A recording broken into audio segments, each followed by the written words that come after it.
Hey guys, good morning. Welcome back to our channel which is Deepa Mojumdar আর আমি হচ্ছি বৈশালী মজুমদার দেবরয়। বাড়িতে গেছিলাম। আজকের ব্লগের টাইটেল এবং থাম্বনেল দেখে হয়তো বুঝতে পেরে গেছো আজকে কি হবে না হবে। আজকে পুরো ব্লগে তোমাদের সাথে শেয়ার করব যে বাড়িতে যাওয়ার পর কি করে মা আমার খাতিরদারি করে বা আমাকে কী ভালো মন্দ বানিয়ে খাওয়ায়। তো 4 দিন মতন ছিলাম অ্যাকচুয়ালি। চলো আগে ব্লগটাকে স্টার্ট করি উইদাউট এনি ফার্দার এডু। আজকে এই ব্লগটাকে স্টার্ট করছি অ্যান্ড আই হোপ কি তোমাদের আজকে এই ব্লগটা দেখতে খুব খুব খুব ভালো লাগবে। তো যা বলছিলাম আর কি, 4 দিন গিয়ে থেকেছিলাম। থাকার আরও কয়েকটা দিনের ইচ্ছে ছিল, বাট একটা ইমার্জেন্সি কারণে বাড়ি ফিরে আসতে হলো। বাড়ি ফিরে এসেছি বিকজ আমার যে দিদি শাশুড়ি মানে আমার শাশুড়ি মায়ের শরীরটা ভীষণ খারাপ করেছে। উনি এখন আপাতত মেডিকেল আইসিইউতে ভর্তি আছেন। তো যার দরুন ইমার্জেন্সিতে বাড়িতে আসতে হয়েছে। মা আমাকে বারণই করেছিল যে আসতে হবে না, তুমি কি করবে এসে, আমি তো বাট স্টিল এরকম ফ্যামিলিতে সিচুয়েশন চলে আসলে দেখবে নিজেকে আর আটকে রাখা যায় না। তো আমি চলে এসেছি তাড়াহুড়ো করে। সেই কারণেই আমি আর কিছুদিন ব্লগটা দিতে পারছিলাম না, কেন কি বাড়ির সিচুয়েশন ঠিক ছিল না। এখন উনি আপাতত মানে কি বলবো, আন্ডার মেডিকেশন আছে, হসপিটালেই আছে, নো ডাউট ট্রিটমেন্ট চলছে। তো চলো আস্তে আস্তে তোমাদের সাথে ব্লগটাকে শেয়ার করি, পুরো বলি ব্লগে কী হচ্ছে না হচ্ছে। আপাতত তোমরা দেখতে পাচ্ছ মা এখানে ব্রাউন ব্রেডে ভালো করে মাখন লাগিয়ে আমাকে এক স্যান্ডউইচ বানিয়ে দিচ্ছে। গেলে পরেই শুধু জিজ্ঞেস করতে থাকবে কী খাবি, সকালে কী খাবি, দুপুরে কী খাবি। বাজার আসলে পর আমাকে জিজ্ঞেস করবে এটা দিয়ে কী করব, রাত্রিবেলা কী খাবি, বিকেলের টিফিন কিছু খাবি কি না। তো যাই হোক, এই যে শুরু হলো এই খাওয়া দাওয়া। এক স্যান্ডউইচটা খেতে সত্যি দুর্দান্ত ছিল। সেটার রেসিপি কিন্তু আমাদের চ্যানেলে আছে, যদি দেখতে চাও তাহলে অবশ্যই সার্চ করে দেখো, অলরেডি আমাদের চ্যানেলে পোস্ট করা আছে। আর দেখতে দেখতে মায়ের ছেলেও চলে এসছে, শুভ এসেছিল। এটা হচ্ছে পরের দিনের ক্লিপিং। শুভ গেছিলো ওর কাজের সূত্রে বাইরে, কলকাতা গেছিলো, কলকাতা থেকে গেছিলো মুম্বাই। তো সেখান থেকে মায়ের জন্য নিয়ে এসছে শ্রী লেদার্সের জুতো আর বাবার জন্য শ্রী লেদার্সের একটা ওয়ালেট। বেচারা যখন জানতে পেলো যে বাবা তো ওয়ালেট ব্যবহারই করে না, তখন একটু ডিসঅ্যাপয়েন্ট হয়ে গেছিলো। তো দেখা যাক এবার বাবা আসার অপেক্ষা, বাবাকে ওয়ালেটটা দেবে, তো দেখি বাবার রিয়াকশানটা কেমন হয়। আর মা তো জুতো পায়ে দিয়ে ভীষণ খুশি।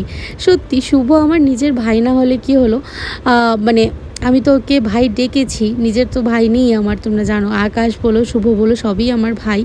তো ও ভীষণ মায়ের খেয়াল রাখে, বাবার খেয়াল রাখে, প্রচণ্ড আদর করে ওদেরকে, মানে নিজের ভাইয়ের মতন করে। আমার বিয়েতে যতটুকুনি ও করেছে তার জন্য আমি ওর কাছে হোল লাইফের জন্য কৃতজ্ঞ থাকবো। ভীষণ খাটাখাটনি করেছে। মা বাবাকেও ভীষণ আদর করে, মাঝে মধ্যে ফোন করে, আমার বাড়িতেও যায় মাঝে মধ্যে ফোন টোন করে। তো তার জন্য শুভর সাথে যে হঠাৎ করে কোথার থেকে দেখা হলো আর হঠাৎ করে এত বছরে এত ভালো বন্ডিং হয়ে গেল, সেটা আর মানে হোল লাইফ থাকবে। সেটাই আমি মানে থ্যাংক ইউ বলতে চাই ঠাকুরকে। আর এবার বাবাকে দিল এই বাবার ওয়ালেটটা। বাবা পেয়ে ভীষণ খুশি হয়েছে, বললো নাকি এখন থেকে ওয়ালেট ব্যবহার করবে। যাই হোক দেখা যাক বাবা ওয়ালেট ব্যবহার করে কিনা না, সেটাও একটা বহুত বড় কথা। কি সুন্দর ওয়ালেটের কালারটা, আর যেহেতু ব্র্যান্ডটাও ভালো শ্রী লেদার, আশা করি এটা অনেক দিন টেকবে।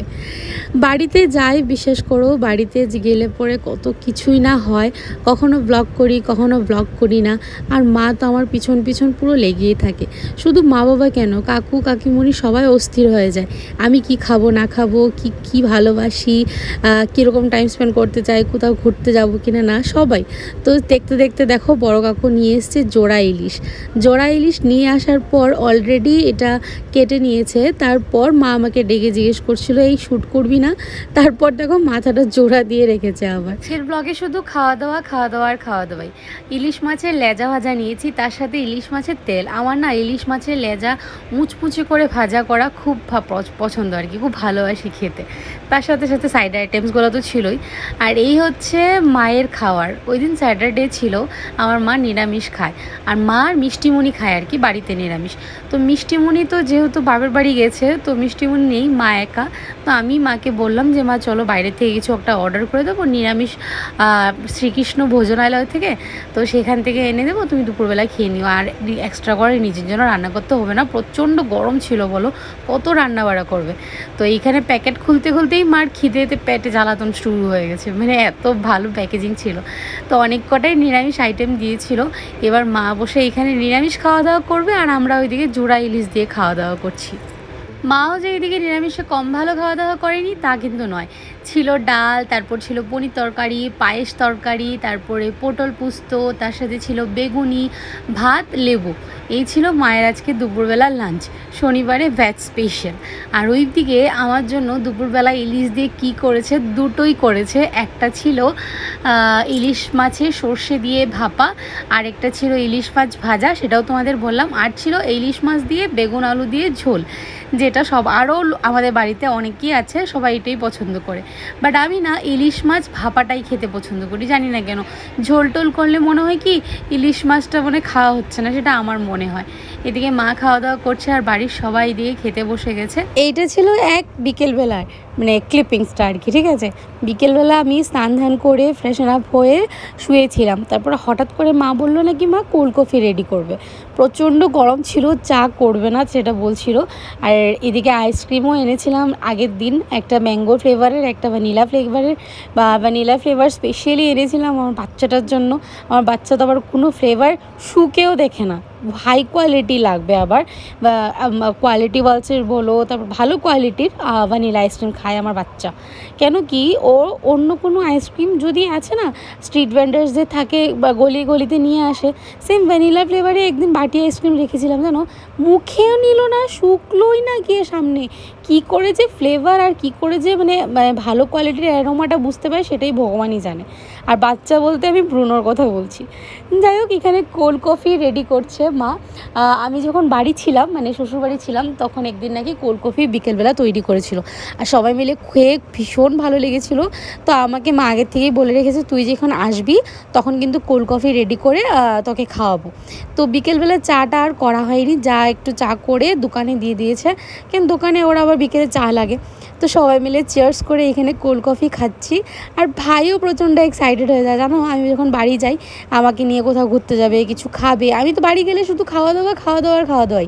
আমি বাড়ি গেলে কেন কি বিকেলবেলা কিছু স্ন্যাক্স আনাই বা মাও কিছুটা বানায়, তো সবাই আমার সাথে সাথে সবাই যে খেতে পায় তার জন্য আরও লোভে বসে থাকে জানো। আর এইটা হচ্ছে সানডে সকালের ক্লিপিংস। আমার বরকে নেমন্তন্ন করেছিল মা, ছোলে ভাটুরে বানিয়ে বাবুকে নেমন্তন্ন করেছে। বিকজ ও এইসব নর্থ ইন্ডিয়ান, সাউথ ইন্ডিয়ান খাবার খেতে ভীষণ পছন্দ করে। তো যখনই ভালো মন্দ কিছু ব্রেকফাস্ট তৈরি করে বা দুপুরে কিছু স্পেশাল লাঞ্চ থাকে তখনই ওকে নেমন্তন্ন করে। আর আমি গেলে পরে কাকুরাও বলতে থাকবে যে আজকে এই মাংস নিয়ে আসি, সেই মাছটা নিয়ে আসি, আজকে এটা রান্না করা হোক, সেটা রান্না করা হোক, বাবুকে ফোন করো, ও আসবে, এসে খাওয়া দাওয়া করবে। তো সবাই মিলে জমিয়ে একটা আড্ডা হবে। সত্যি যতবারই বাড়িতে যাই একটা দিন কিন্তু পুরো এরকম তোলাই থাকে। ও যাবে, তারপর ভালো মন্দ রান্না বাড়া হবে, আর জমিয়ে আড্ডা হবে, খাওয়া দাওয়া হবে। আর এই জমিয়ে আড্ডা আর খাওয়া দাওয়া বলতে না বলতেই কড়াইতে দেখতে পাচ্ছ সেটা হচ্ছে পাঁঠার মাংস। ইয়েস, বড় কাকু কাল এনেছিল আবার ইলিশ মাছ, আজ এনেছে পাঁঠার মাংস। পাঁঠার মাংস খেতে আমার বর ভীষণ পছন্দ করে, চিকেন থেকেও বেশি পাঁঠাটা ভীষণ পছন্দ করে। তো ওইদিকে মা পাঁঠার মাংস রান্নাবাড়া করছে, তারপর এদিকে আরও অনেক কিছু রান্নাবাড়া করে রেখেছে। কষ্টও লাগছিল মায়ের জন্য, মা এত গরমের মধ্যে এত কষ্ট করে রান্নাবাড়া করছে। আজকে দুপুরবেলা ছিল ভেন্ডি ভাজা, ইলিশ মাছের মাথা দিয়ে একটা চচ্চড়ি, তারপর ছিল এদিকে আর মাছের ঝোল, ডাল, তারপর ঢেঁকির শাক, পাঁঠার মাংস, আনারসের চাটনি, অনেক কিছু ছিল দুপুরবেলা। এখানে সবাই মিলে খেতে বসে গেছে, গরম ছিল তাই খালি গায়ে বসেছে, কেউ কিছু মনে করো না। আর বাবার শরীরটা এখন যেমনটা তেমনটাই আছে। তো আমরা ডিসাইড করছি অ্যাজ সুন অ্যাজ পসিবল বাবাকে নিয়ে বাইরে যাব, সেটা নিয়ে নেক্সট ব্লগে তোমাদের সাথে শেয়ার করবো। আর thank you so much once again এতটা আমাকে রেসপন্স দেওয়ার জন্য। তো আজকের ব্লগটা আমি এখানেই এন্ড করছি। আজকে পুরো ব্লগটাতে শুধু খাওয়া দাওয়াই ছিল। তো কেমন লাগলো সেটা অবশ্যই কমেন্ট করে জানিও।